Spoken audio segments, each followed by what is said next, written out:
के सामने ऐसे लोगों को पेश कर रहे हैं जो बुनियादी तालीम की तरफ, फंडामेंटल एजुकेशन की तरफ अपनी मेहनत करते हैं, काविशें करते हैं।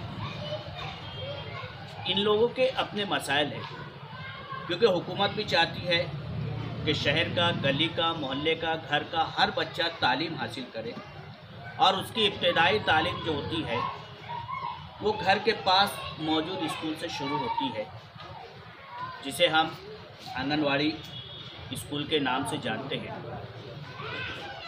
आंगनवाड़ी स्कूल जो इब्तदाई तालीम कहलाती है, बुनियादी तालीम कहलाती है, यहाँ से जो है बच्चा स्कूल क्या है उसे जानने की, समझने की कोशिश करता है और यहीं से उसकी इब्तदा होती है। हम देखते हैं कि हमारे मज़ाफ़ात में पहले तो हमारे शहर के दरमियान में बहुत सी ऐसी स्कूलें खुली थी जहाँ पर बच्चे तालीम हासिल करके आज जो है शहर में एक अपना नुमाया मकाम बनाए हुए हैं। लेकिन ये स्कूलें शहर के बढ़ने के साथ ये स्कूलें बढ़ नहीं सकी है। इसकी वजह क्या है? ये आगे क्यों नहीं बढ़ सकी? क्या इसकी ज़रूरत नहीं थी या इनके अपने मसाइल थे? ये क्यों नहीं बढ़े थे? ये सारी बातें जो है हम हमारे साथ मौजूद यहाँ पर आंगनवाड़ी स्कूल के और सेंटर के टीचर्स यहाँ पर मौजूद है और हम चाहेंगे कि जिस तरह से मालेगांव के मज़ाफ़ात में रमज़ानपुरा है, दयाना है, मालदा है, इन इलाकों में जो है अब वो मरकज़ नहीं खुल रहे जिसे आंगनवाड़ी नाम दिया गया था।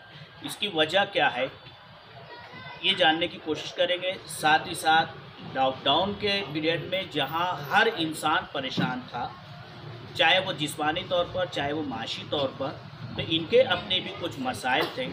तो आइए हम तमाम ही जो है अपने सवालात के ज़रिए इन सेवकाओं से, इन मददनेस से, इन असातिज़ा से, टीचर से हम खुद बात करने की कोशिश करेंगे। हम अपने सवालात के ज़रिए इनकी परेशानियों और इनके हल को भी जानने की कोशिश करेंगे। तो आज हमारे सामने बहुत से टीचर्स यहाँ मौजूद हैं जिन्होंने आंगनवाड़ी सेंटर पर अपनी खिदमत पेश की है। सबसे पहले आप तमाम ही असातिज़ा को जो है टीचर्स को इस वीडियो कॉन्फ्रेंसिंग में आप सभी का इस्तकबाल करते हैं, खुशामदीद कहते हैं और हम चाहेंगे कि हमारे यहाँ जो नुमाइंदे मौजूद है प्रिंट मीडिया और इलेक्ट्रॉनिक मीडिया के, कि उनके ज़रिए पूछे गए सवालात और आपकी परेशानियाँ क्या है उसे बताने की कोशिश करें। कभी हूँ साथ में आंगनवाड़ी जो मालेगांव में है उसकी यूनियन अध्यक्ष आंगनवाड़ी कर्मचारी तकरार निवारण की सदर भी है। आज हम लोग यहाँ पर जो आंगनवाड़ी की मुख्तलिफ एरिए से आए हुए यहाँ पर सेविकाएँ मेरे साथ हैं। हम लोग आज आप लोगों के सामने आंगनवाड़ी में होने वाली जो परेशानियाँ हैं कुछ आपके सामने रखना चाहते हैं। सबसे पहले तो एक सबसे बड़ी परेशानी ये है कि आंगनवाड़ी जो है बहुत ही कलील है, यानी नागरिक यानी शहरी इलाकों में सिर्फ 155 आंगनवाड़ी है। आज आबादी के हिसाब से मालेगांव में तकरीबन 4 से 450 आंगनवाड़ी होना था, लेकिन आज आंगनवाड़ी जो है सिर्फ 155 होने की वजह से जो भी सुविधा आती है वो नहायत ही कम आती है, सब लोगों तक उसका लाभ नहीं पहुंच सकता, जिसकी वजह से हम लोग काम करके भी एक तरह से बोलना चाहिए कि बदनाम हो जाते हैं कि ये लोग हमको पूरा दे नहीं रही है। जैसे अभी आप लोग सुन रहे होंगे 1 साल पहले से हमारे मालेगांव शहर में कच्चा धान लो, जिसको धान आहार वाटप, लेकिन हम सबको नहीं दे सकते क्योंकि आंगनवाड़ी बहुत कम है। 1000 से 1500 जो पॉपुलेशन होती है उसके ऊपर हम लोग काम करते हैं, उतने लोगों को ही हम सुविधा उसकी दे सकते हैं। अभी फ़िलहाल जो बीमारी मार्च महीने से कोविड-19 चालू की, हम लोगों को ICDS ऑफिसर, हमारी मुख्य सेविका की तरफ से मैसेज दिया गया। एक मैसेज के ऊपर हमने काम किया कि आप लोग देश के सिपाही बनो, आप लोग मैदान में आइए और सर्वे कीजिए, घर घर जाइए। आप लोग को मालूम है यहाँ जितने हमारे आपा लोग बैठे हैं, मुख्य सेविका हैं, ये लोग 1987 से लगे हुए हैं। हर एक की उम्र जो है 45, 50, 55 कुछ लोगों की तो रिटायर की उम्र 65 साल हमारे आंगनवाड़ी में है, रिटायर की उम्र। आखिरी उम्र के हिस्से में भी उन्होंने हमको फील्ड में भेजा और बहुत सारी बीमारियां जो है, बीपी है, लंग्स की बीमारी है, किसी को शुगर है, और ऐसे माहौल में हमको वो लोग बाहर निकल के काम करने के लिए मैसेज के तौर पे ऑर्डर दिया और हम लोग निकले, लेकिन सेफ्टी के नाम पर हमको कुछ भी नहीं दिया। यानी पीपी किट जो होती थी हर एक सेविका और मददनीश को जो देना था उन्होंने हमको नहीं दिया। हमने नागरिक आरोग्य केंद्रों से भी डिमांड किया, हमारे मतलब सेविका ICDS ऑफिसर से भी कहा, तो उन्होंने कहा कि आप उनके नागरिक आरोग्य केंद्रों में डिमांड करो। जब हम लोग वहाँ पर गए तो वो लोग ने पूरे मालेगांव शहर में 9 जो नागरिक आरोग्य केंद्र है, 9 में से मैं जो जहाँ काम की थी नीमादोग में, वहाँ पर सिर्फ मास्क और सैनिटाइज़र की एक बोतल दी। वो भी हमने जैसे ही डिमांड किया तो कहने लगे कि कल आकर लेना। जैसे ही वो तिजोरी खोलते हैं, तमाम जो सैनिटाइज़र और जो मास्क होता है वो फ़ौरन हमारे सामने गिर रहा है। इतनी बड़ी तादाद में रखते हुए हमको नहीं दिए। ये हमारे साथ बहुत बड़ा जुल्म है कि उनके पास था लेकिन वो लोग हमको नहीं दिए। ऐसे हालात में अगर कुछ भी अगर होता था तो उसके ज़िम्मेदार कौन होता, क्योंकि हमारे पास तो कोई ऑर्डर भी नहीं थी। ऑर्डर के नाम पे महज एक मैसेज।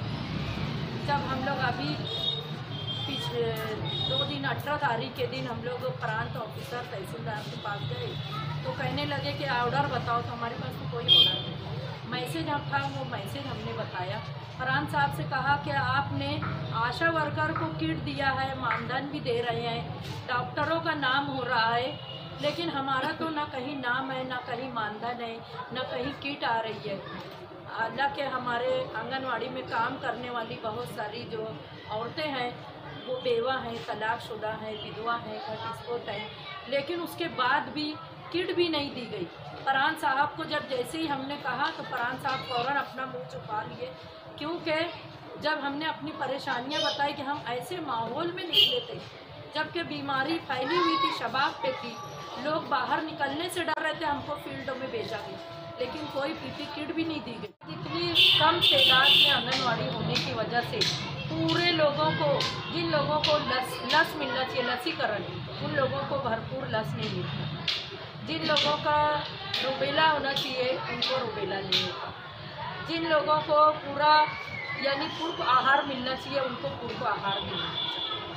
यानी हम लोग हमारा मालेगांव शहर का इसी ये हाल पूरे हिंदुस्तान में है, लेकिन मालेगांव शहर पावरफुल का शहर है। यहाँ पर हवा के अंदर बहुत, आप लोग को मालूम है, जो जंतु होते हैं, जरासीम होते हैं, जिसकी वजह से अगर जिन बच्चों को लस अगर लगा हो तो वो बीमार कम से कम पड़ते हैं। तो इसलिए हम लोग ये चाहते हैं कि मालेगांव शहर में कम से कम 4 से 450 आंगनवाड़ी अभी फ़िलहाल होना चाहिए। और सबसे बड़ा अलमिया ये है कि 2008 के बाद से और आज तक जितनी सेविका और मददनीश, चाहे वो रिटायर हो गई, चाहे वो उनकी मृत्यु हो गई, वो जगह अगर खाली है तो सेविका को अलग या अकेले काम करना पड़ रहा है। अगर मददनीश रिटायर हो गई है तो सेविका को अलग, सेविका रिटायर हो गई तो मददनीश को अकेले। अब एक मददनीश एकदम कम पढ़ी लिखी है और उसको सेविका का चार्ज देकर काम कराएगी। ये हम पर बहुत बड़ा एक तरह से जुल्म हो रहा है। अगर अकेले काम करना है, यानी सेविका अगर वो कमरे के अंदर बैठती है और अगर मददनीश नहीं है तो उसी को मददनीश बन के बाहर वार्ड में जाकर बुलाना भी पड़ता है। हम लोग जब तक बुलाने के लिए जाते हैं, दूसरे बच्चे जो रहते हैं वो भाग जाते हैं, क्योंकि वो बैठते नहीं है। आंगनवाड़ी में 2 लोगों की ज़रूरत होती है, एक सेविका अंदर बैठे, एक मददनीश है जो बाहर का फिर के काम करे। लेकिन गवर्नमेंट हमारे साथ इतना बड़ा जुल्म कर रही है कि अकेले से काम ले रही है। आज उनके पास जैसे हमारे ICDS ऑफिसर हैं, अगर उनकी मुख्य सेविका ना हो तो वहाँ का काम आसानी से नहीं होगा। लेकिन हम लोगों को आज क्या कर रहे हैं कि जाओ अकेले काम करो, और 100% काम नहीं हुआ तो नोटिस फ़ौरन तैयार रहती है कि जाओ, अगर तुम्हारे पास 100 बच्चे हैं तो 100 बच्चों का लस देना ज़रूरी है, 100 नहीं हुए तो 90%, 90% करो। अब अकेली अगर सेविका है या अकेली मददनीश है, उसके लिए काम करना बहुत मुश्किल है। ये हमारे ऊपर इतना बड़ा जुल्म हो रहा है कि हम लोग बता नहीं सकते। उनके अकेले वार्ड में काम करना 1000 से 1500, 1500 से 2000 तक भी सर पॉपुलेशन पे अकेली सेविका जो काम कर रही है, या अकेली मददनीस भी कुछ जगह का तो आप लोग को बता दूं, मालेगांव शहर में सेविका और मददनीस दोनों रिटायर हो गए, तो बाजू की सेविका या बाजू की मददनीस को बोलेंगे कि तुम वहाँ जाके काम करो, लेकिन वो सिर्फ ज़बानी होता है, उनको ऑर्डर नहीं होता है। जब ऑर्डर नहीं होता है तो उनको कोई तरह का मानधन भी ऊपर से बढ़ा के क्या 50 रुपया भी बढ़ा के नहीं दिया जाता। काम तो करा लेते, अब इनको आंगनवाड़ी में रहना है तो बाजू में जाओ और काम करो, और अगर काम नहीं करेंगे तो तुमको नोटिस मिलेगी। अब नोटिस कैसे दे सकते हैं जब किसी चीज़ का ऑर्डर नहीं है, लेकिन नोटिस के डर से हम लोगों की जो सेविका है मददनीस से डर के बाजू में अतिरिक्त काम करने पे मजबूर है, और हम लोगों को ये करना पड़ रहा है। ये हमारे साथ बहुत बड़ा दुख है। और जो आहार है THR जो बोलते हम लोग, कच्चा धान जो है, पूरे मालेगांव शहर में अगर 400 से 450 आंगनवाड़ी होती तो आज जो मुश्किल दौर था उसमें उन जो बच्चों को नहीं मिल पाया उन बच्चों को भी मिल जाता, लेकिन गवर्नमेंट ने अभी उनको नहीं दिया था, क्योंकि अभी 450 आंगनवाड़ी है।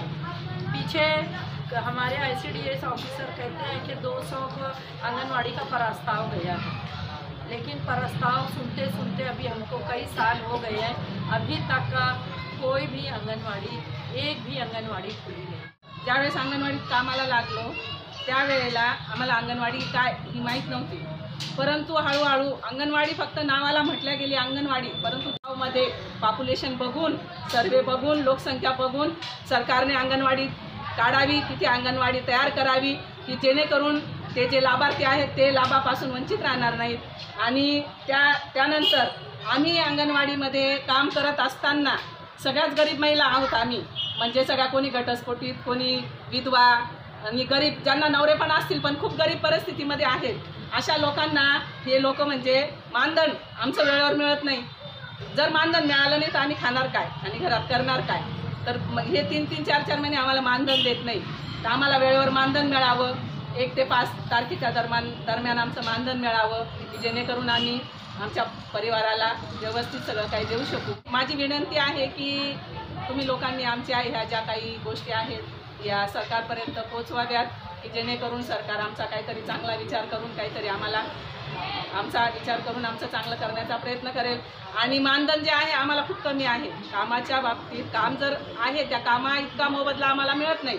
आम्हाला फक्त आता मागे आम्ही 5000वर काम केलं, 5000 नंतर आमच्यावर 6,500 आलं, 6,500 नंतर आत्ता कुठे त्यांनी 8,500 मानधन केले।